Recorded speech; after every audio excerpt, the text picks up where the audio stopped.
I was interested in real estate, but didn't know much about it. And there was a young real estate agent who was about my age, around the corner, and he was making in excess of 6 figures at the time, and this was 26 years ago. And I thought, that's interesting. If he can do that, I think I'll give that a whirl. So I just jumped in blind, both feet, and just did what they told me. They told me to go knock on doors. They told me to put buyers in my car. I just followed direction. And there was 3 or 4 guys at the time who were doing a lot of business, and they had their names on the board repetitively, and I just figured that that's what you had to do. So my 3rd month in the business, I sold, I think, 4 or 5 properties. I didn't think it was any big deal because that's what everybody else was doing, and I just figured that's what you were supposed to do. I was working from early in the morning till very late at night. I had a cubicle which wasn't enough space, so I had all of my stuff piled out into the walkway. In fact, the owner of the company deemed me a fire hazard because all my stuff was out in the middle. And a woman in the office, a real estate agent who was a very good agent, she came over to me and she said, "You need my help." And I was terrified, and I said, "I can't afford you. I don't know how I will pay you. What if I don't make another sale ever again?" And she said, "Let's just do this for 90 days and let's see how it goes."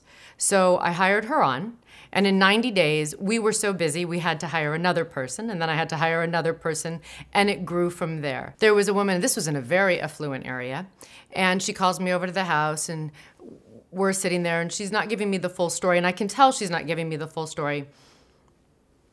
And all of a sudden, there's a car that pulls in the driveway.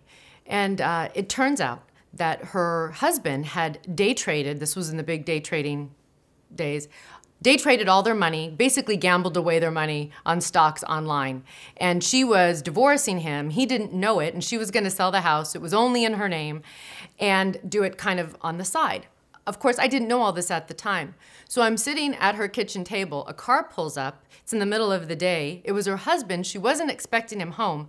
She grabs my briefcase. She throws it in the closet. She hands me a leash and her dog and says, "You're the dog walker." And so there I am walking up and down the street south of the boulevard in a business suit going, what have I gotten myself into?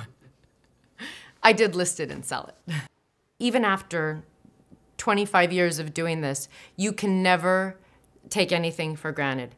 You can never just assume that somebody's going to list with you because they know you, they've done business with you in the past. You have to have your A game on every time. Selling a home is usually one of the most stressful things that people go through. It usually involves several other life changes at the same time. And to be able to know that I can step in and handle everything, soup to nuts, and alleviate their anxiety and get it done in a manner as if it was my own, that feels good. It feels good to be rewarded with appreciation, with referrals, with having them come back to you again, and a lot of my clients have become my friends. My father told me when I was very young, pick one thing and do it really well. And so I figured that's what I would set out to do.